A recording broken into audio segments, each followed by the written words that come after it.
Para el inicio de las clases en el sector oficial, las entidades de seguridad unirán esfuerzos. Piden a los padres que tengan en cuenta los mecanismos de seguridad a la hora de llevar a sus hijos a las escuelas y colegios. Las clases en los colegios privados inician el 13 de febrero, mientras que en las instituciones públicas el 23 del mismo mes, lo que conlleva el regreso del caos vehicular. Ante esta situación, la Policía Municipal de Tránsito y la Policía Nacional iniciaron un trabajo en conjunto. Queremos partir de la educación a través del ejemplo. ¿Y cómo es la educación a través del ejemplo?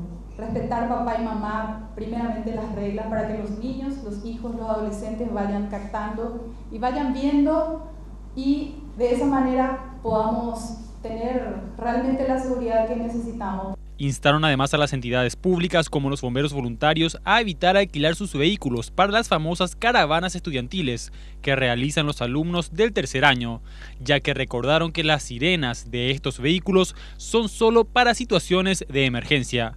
Menores no al volante. Definitivamente la motocicleta, entregar padres motocicleta a los chicos, no. Vamos a intervenir ambas instituciones con referencia a eso. Las caravanas que comienzan seguramente el año, y muchas veces los chicos del tercer año dicen que es la última formación del año, y el primer día de clase ya comenzamos a querer hacer caravanas.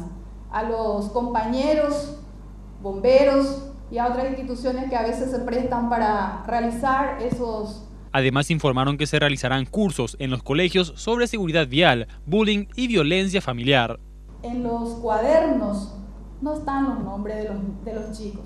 Pedimos por favor a los padres, en la primera página donde aparece, poner los nombres de los niños, a quién acudir en caso de emergencia, conversar con el chico y hacer una estrategia de cuál es la forma en que, con quién me voy a comunicar, hacer un núcleo de confianza con alguna persona.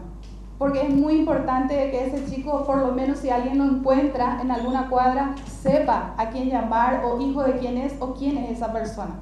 La Policía Nacional destacó que existe un número de emergencia vial para lo que haga a situaciones en las inmediaciones de los centros educativos, el *916.